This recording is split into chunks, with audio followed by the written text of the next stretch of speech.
Donald Trump gives Joe Biden a new nickname ahead of the 2024 elections.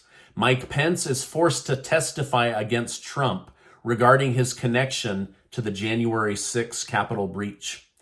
Vladimir Putin rains missiles down on Kyiv and then rolls high-tech tanks into Ukraine. Lastly, Florida just changed the law to help Ron DeSantis, and I want to know what you think is really going on in the Sunshine State. Thank you so much for liking and sharing these videos. I really appreciate it. I'd also like to thank Aura, and I'll tell you more about how they protect you and your family online later in this video. Former Vice President Mike Pence has testified before a federal grand jury investigating Donald Trump's actions on January 6th. Despite Pence's attempt to avoid testifying, he was compelled to do so by a judge. Now, according to a statement from Pence's advisor, there's not going to be any new information or surprise, as Mike Pence has already extensively written about the matter in his new book. Sadly, some extremist Trump supporters continue to harbor animosity against the former vice president. During a recent campaign event, Trump praised a woman who had been imprisoned for her involvement in the January 6 Capitol breach, calling her terrific and then embracing her. Later that day, however, she said that she wished she could have watched Pence's execution. Now, these comments are abhorrent and wrong. Nobody should be hoping that anybody is injured or killed for their time in office. So hopefully there's nobody in my community that's holding that bad of feelings, because that would be really disrespectful. Now, it does seem that Trump is wasting no time getting started on name-calling. At a recent campaign event, he declared he is retiring the nickname Crooked Hillary Clinton and replacing it with Crooked Joe Biden. He asserted that Joe Biden cares only about enriching his own family. "I care about enriching your family and you," Trump said. Trump also reiterated that he is the only candidate that can prevent World War III, which is a big deal. I don't know if it's true or not, but that's what he is saying. But he's going to be going after Joe Biden and his family very heavily in this upcoming election. The House has just voted against Biden's efforts to allow China to make solar panels and avoid the President Obama-era tariffs. House Majority Whip Tom Emmer stated, "Joe Biden's decision to protect Communist China's solar manufacturers from U.S. tariffs is another demonstration of weakness from an already spineless administration." Now, I don't mean to pick on Joe Biden today, but a lot of people are very unhappy with the president, his policies and his actions, and these are the big news stories of the day. So I don't want you to feel like this is the, dump all over Joe Biden channel. That's not what this is about. Now, as Putin continues to value loyalty more and more, he has just signed a decree to increase the punishment for treason. It used to be a maximum sentence of 20 years. It will now be life in prison if the president says that you committed treason against Mother Russia.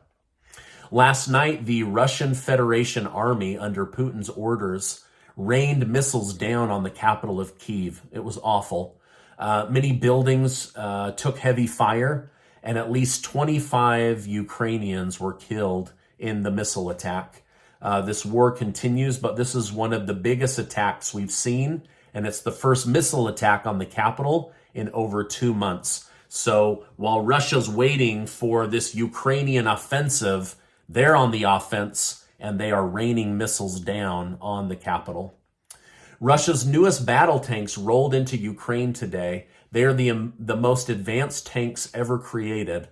Sadly, they're already being used to carry out many long-distance strikes against Ukrainian soldiers.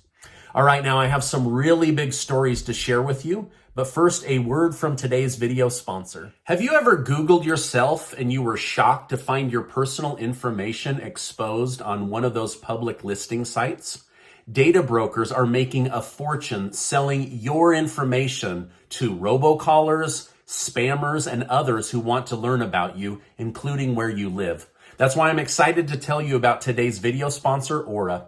Aura can identify data brokers exposing your info and submit opt-out requests on your behalf. Brokers are legally required to remove your information if you ask them, but they make it nearly impossible to do so. Let Aura handle this for you. You can try Aura for free for 2 weeks using my link. Also, Aura does so much more to protect you and your family from online threats than you would even guess. It's really easy to set up, and you don't have to download several different apps to get things like parental control, antivirus, VPN, password management, identity theft, insurance, and much more. All of this in one place for an affordable price. Let Aura do the hard work of keeping you safe online so that you can focus on the things that matter most to you. You can either let people continue to exploit and profit off your private information, or you can go to aura.com/Stephen to start your free trial today. I'll make sure to leave a link in the video description and the pinned comment down below. Aura is an amazing company, and I'm so grateful that they sponsored today's video. Fox News has continued to take a large hit after firing Tucker Carlson. Former Fox News host Megyn Kelly stated, "Compare this last Monday, Tuesday to this week's Monday, Tuesday. It was a bloodbath. Fox lost half their audience."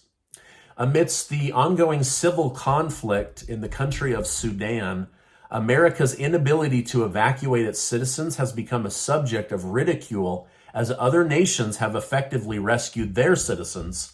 For instance, China sent a Navy ship to accompany citizens to safety. Turkey did emergency flight evacuations and courageously landed in gunfire territory and were able to successfully exit. Although the exact count of successful evacuees remains uncertain, China has said that they rescued at least 1,300 people today. Now, many Americans are angry. They're trapped, they're scared, they don't know what to do. Their government is telling them to shelter in place and that they can't get them out. So many of these Americans took to social media and Telegram to yell at President Biden for abandoning them in Sudan. I'm praying that these people will get help and that they are safely able to get out of this civil war-torn country. Now, gratefully, the U.S. military was able to roll in later today with several buses and take as many Americans as they could fit to safer areas where they could be airlifted out so that they didn't have to go the way Turkey did under gunfire. So hopefully they can just get more and more people out. It's really, really sad. Hate seeing those videos, but that is what's in the news today. Now, the state of Florida passed an interesting law today that would allow their governor to run for president of the United States while still remaining governor during the process or in the event that he lost. Now, do you think this law passed haphazardly or coincidentally? Or is Ron DeSantis about to make Donald Trump crazy by throwing his hat into the ring to run for president in 2024? Let me know your thoughts down below. President Joe Biden had an awkward moment today when a kid asked him a simple question. During a Take Your Kid to Work day at the White House, one child asked the president, "What was the last country you went to?" Biden was surprised, caught off guard, and didn't have an answer. Another kid shouted, "Ireland," and Biden said, "Oh yeah, Ireland. How did you know that?" Just a fun fact, he went to Ireland less than 2 weeks ago and couldn't even remember it. Kind of sad. Now, it's stories like this that validate our suspicions regarding Biden's mental health and mental capacity. According to Axios News, even his advisors are worried that he lacks the sharpness to remain president and campaign for 2024. The news website claimed that their sources stated Biden only likes to attend public events after 10 a.m. and no later than 4 p.m. So just a very, very tight window. This compared to his competitor, Donald Trump, who was doing 3, 4, or 5 campaign events a day. I don't know if Biden is going to be able to keep up this next time around. The major stock indexes were green today with an average increase of 80 basis points. Gold and silver were basically even, no growth, no loss, and Bitcoin was down for the day. Now, Casey and I are doing a cash giveaway to say thank you for helping get my channel to over 1 million subscribers. One of you is going to get $5,000 in cash, and 5 of you are going to get $1,000 in cash for a total of $10,000, thanks to generous video sponsors. And I'll make sure to leave a link down below. And while you're down there, click on that link for Aura. There's so much scamming going on, identity theft, people hacking into computers, looking for bank account information, trolling you online. Let Aura protect you. They are an amazing company, and their link will be down below as well. Now, before you go, I want to remind you that you are amazing. I appreciate you stopping by today. Make sure to check out this super important interview and hit that subscribe button. I appreciate you stopping by today, and I will see you on the next video.